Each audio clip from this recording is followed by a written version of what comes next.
Hello my dear class 10 students, welcome back to Sublime Learning. In this video, I am going to deconstruct the very interesting poem Sea Fever by John Masefield. The poem Sea Fever by John Edward Masefield appeared in his first collected works Saltwater Ballads, which was published in 1902. অর্থাৎ তোমাদের lesson 6 C fever এই যে কবিতাটা, এই কবিতাটা লিখেছেন জন Edward মেসফিল্ড। এই কবিতাটি তার প্রথম কালেক্টেড ওয়ার্ক সল্ট ওয়াটার ব্যালাডসে প্রকাশিত হয়েছিল। এটি 1902 সালে প্রকাশিত হয়েছিল। The theme of the poem is Wanderer Thirst. অর্থাৎ এই যে কবিতা, এই কবিতাটার মেন যে থিম, মূল যে ভাবনা, সে ভাবনাটা কিন্তু Wanderer Thirst. Sea fever means সমুদ্র জ্বর, কিন্তু কবি এখানে সমুদ্র জ্বর এই অর্থে কিন্তু এই কবিতাটিতে সি ফিভার কবিতাটির টাইটেল কিন্তু রাখেননি। সি ফিভার আমরা বলতে পারি সমুদ্র উন্মাদনা, অজানাকে জানা, অদেখাকে দেখা, মানুষের চিরকালের শখ। কেউ কেউ অরণ্যের মধ্যে দিয়ে দীর্ঘ প্রমোদ ভ্রমণে, আবার কেউ পল্লীগ্রামে গাড়ি চালাতে, কেউ বা ক্যারিবীয় অঞ্চলে ভ্রমণ করতে চায়, কেউ এক একজন এক এক জায়গায় ভ্রমণ করতে চায়। কিন্তু এই কবিতায় বারবার সমুদ্র যাত্রায় যেতে চায়, আর তার প্রমাণ মেলে তিনি কবিতায় বলেন তিনি সমুদ্রের ডাক শুনতে পান। অভিযান, অনুসন্ধান, স্বাধীনভাবে বাঁচার জন্য এক প্রতিরোধ আহ্বান তিনি শুনতে পান।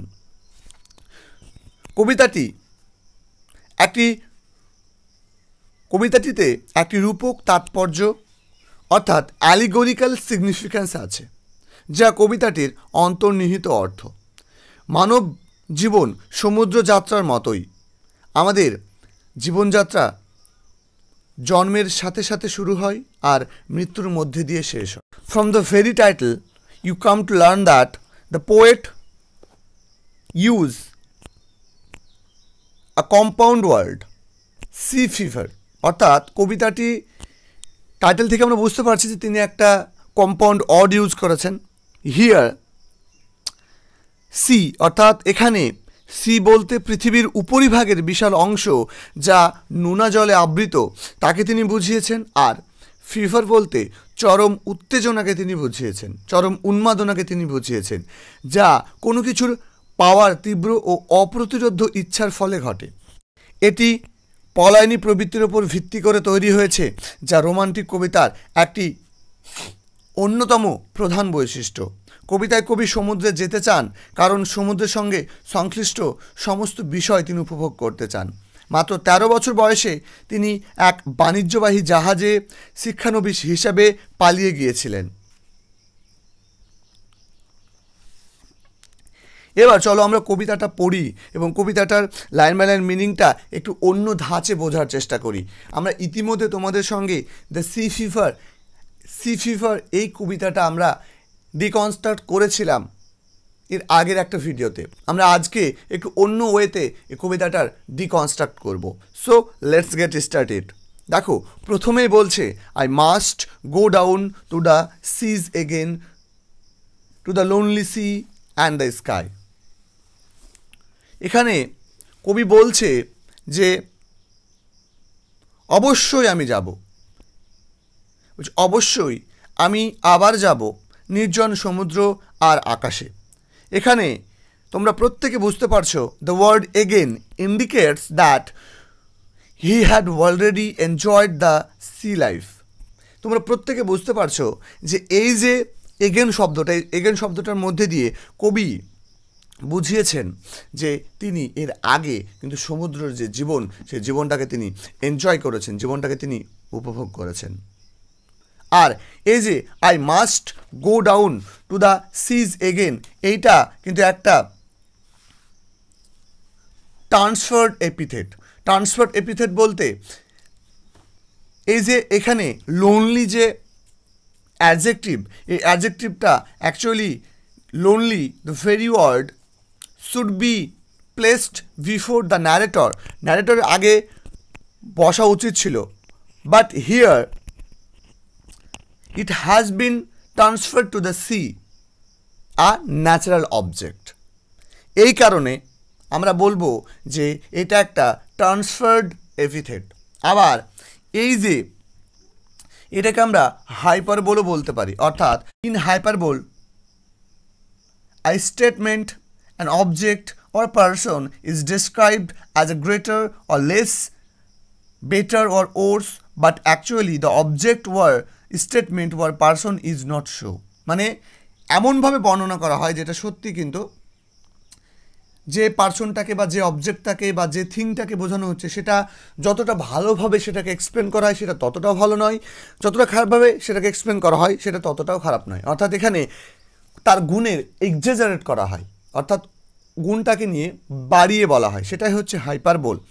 I must go down to the sea, here the exaggeration must go down has a sense of exaggeration, that is why we may called it is a use of hyperbole figure of speech. সুতরাং এটা এক ধরনের hyperbole figure of speech. আবার দেখো এই যে I must go down to the seas again, এখানে এটা এক ধরনের প্যালিলজিয়া। কেন? কারণ এখানে বলছে যে same word is repeated successively or near successively in a line. একটা লাইনে কোনো একটা ওয়ার্ডকে বারবার রিপিট করা হয়। এখানে দেখো I must go down to the seas again, to the lonely sea sky. তারপর আবার বলছে ওয়াল আই আক্স a tall ship and I star to steer here by. তো এখানে এই যে তোমরা বুঝতে পারবে যে to the sea, to the, এই যে কথাটা বারবার কিন্তু বারবার ইউজ হচ্ছে, ফলে এটাকে আমরা বলতে পারি যে প্যালিলজিয়া এটা একটা। এবার দেখো সেকেন্ড লাইন কে বলছে অল আই আক্স is a tall ship and I steer and I star to steer her by. এখানে তিনি বলছে যা কিছু আমি চাই তা হলো একটি দীর্ঘ জাহাজ আর নক্ষত্র যা তাকে দিক দেখাবে।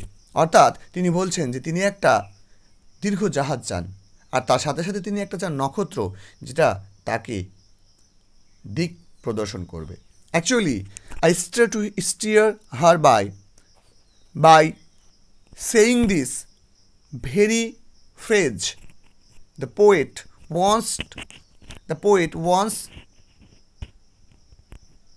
the help of Polster to direct the ship on the vast sea. It may be mentioned here that the Polster was only the guide to the sailor when compass was not invented. অর্থাৎ যখন compass invented হয়েছিল না তখন ধ্রুবতারা মাধ্যমে কি তাকে যে দিক নির্দেশন করবে তার জন্য সে কিন্তু ওই তারাটার কথা উল্লেখ করেছে। অর্থাৎ বিশাল সমুদ্রে জাহাজের দিক নির্ণয়ের জন্য কবি ধ্রুবতারার সাহায্য চান। এখানে উল্লেখ করা উচিত যে যখন দিক নির্ণয়ের যন্ত্র আবিষ্কার হয়নি তখনই কিন্তু নাবিকের কাছে এই ধ্রুবতারাই ছিল একমাত্র পথ প্রদর্শক বিষয়। And the wheels kick and the wind song and the white sails shaking. তার সঙ্গে সঙ্গে কী চাই বলছে যে আর চাই চাকার ঝাঁকুনি, বাতাসের গান, সাদা পালের কম্পন।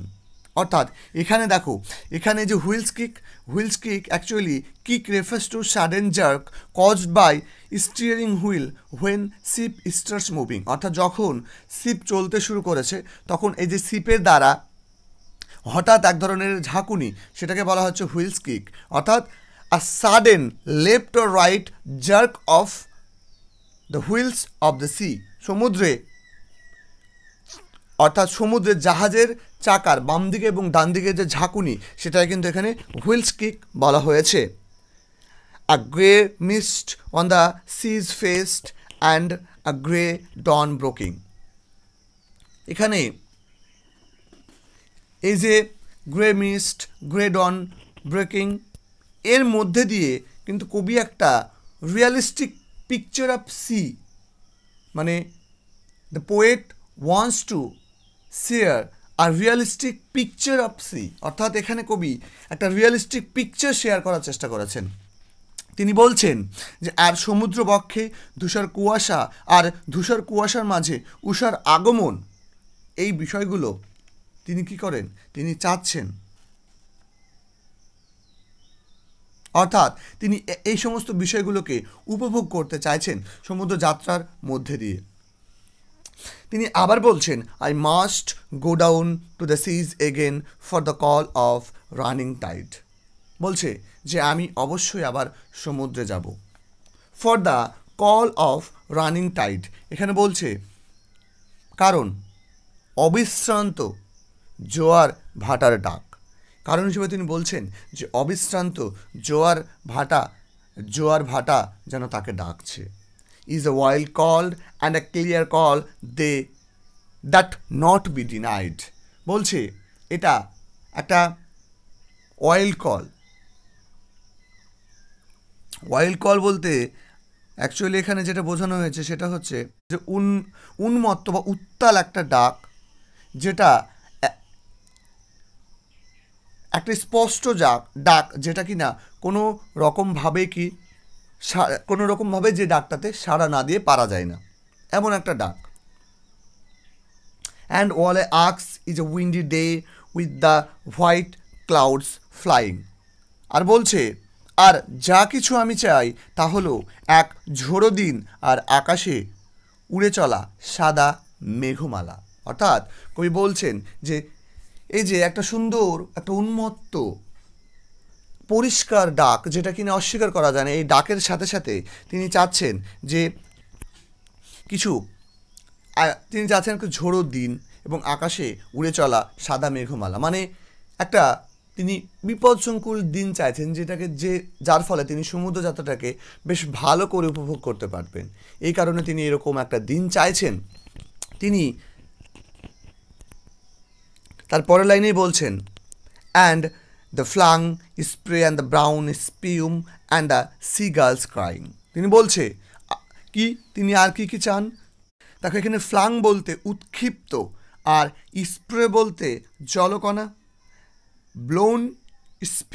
ব্লোন বলতে বিক্ষিপ্ত, আর স্পিউম বলতে ফেনা। অ্যাকচুয়ালি ব্লোম স্পিউল বলতে এখানে বিক্ষিপ্ত ফেনা, বাতাসের দ্বারা বা জাহাজের সামনের অংশে দ্বারা ফেনা, মানে ফেনার ভেঙে যাওয়া বা ছড়িয়ে পড়ার দৃশ্য কবিকে মুগ্ধ করেছে। এই কারণে কবি কিন্তু এই লাইনটাকে, মানে এই যে ফ্রেজটাকে উল্লেখ করেছে যে ব্লোন স্পিউম, অর্থাৎ তিনি বলছেন যে আর চাই, অর্থাৎ এই যে একটা ঝোড়ো দিন, আকাশে উড়ে চলা সাদা মেঘমালা, এর সাথে সাথে কবি কি চায়, এর সাথে সাথে কবি চায় একটা উৎক্ষিপ্ত জলকণা, বিক্ষিপ্ত ফেনারাশি ও চিৎকাররত শঙ্খচিলের দল, অ্যান্ড দ্য সিগালস ক্রাইং, এবং চাই যে চিৎকাররত শঙ্খচিলের দল, মানে চিৎকার করছে এমন শঙ্খচিলের দল। ঠিক এর পরে কবি তার লাস্ট স্ট্যান্জাতে বলছেন, I must go down to the seas again to the vagrant gypsy life. এখানে তিনি আবার এই যে I must go down to the seas again আবার তিনি উল্লেখ করছেন, মানে এখানে হাইপারবোল, ট্রান্সফার্ড এপিথেট এবং এই যে প্যালিওলজিয়া, এই যে ফিগার অফ স্পিচগুলোকে তিনি বারবার ইউজ করছেন, এবং তিনি তার সমুদ্রযাত্রার তীব্র আকাঙ্ক্ষাটাকে তিনি বারবার এক্সপ্রেস করছেন, যে তিনি সমুদ্রে যেতে চান, এই আকাঙ্ক্ষাটা তার কতটা তীব্র, কতটা প্রবল, সেটাই তিনি এখানে বোঝাতে চাচ্ছেন বারবার একই লাইন উল্লেখের মধ্যে দিয়ে। তিনি বলছেন, আমি আবার যাবই সমুদ্রে, বেছে নিতে ভবঘুরে যাযাবরের জীবন। এখানে ভ্যাগ্রেন্ট জিপসি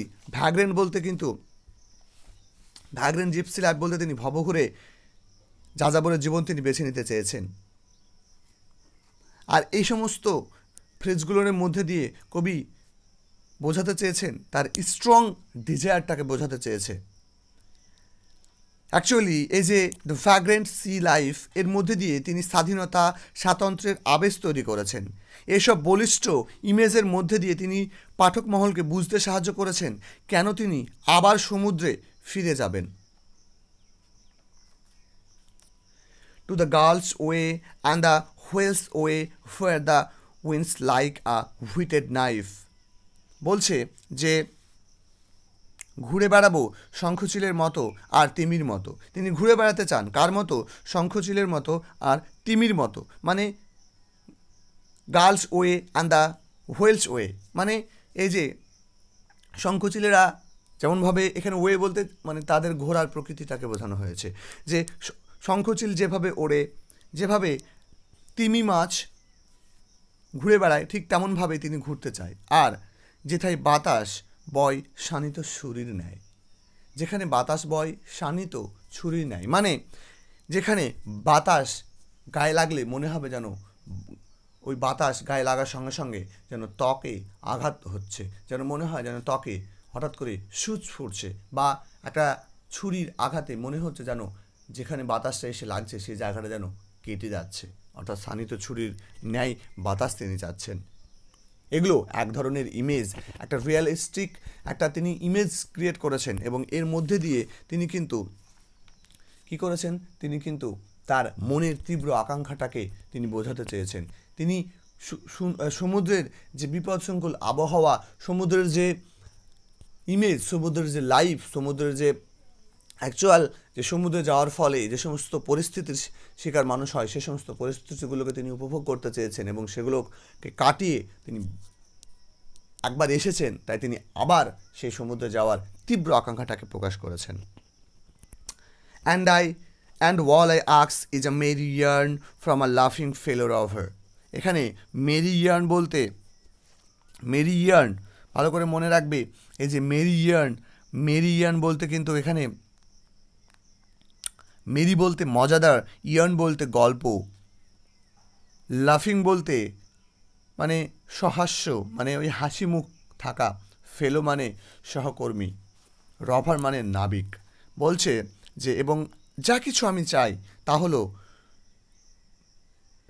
সহাস্য সহনাবিকের কাছ থেকে এক মজাদার গল্প, অর্থাৎ হাসি মুখ হাস্যকর কোনো একটা নাবিকের কাছ থেকে কী চাই?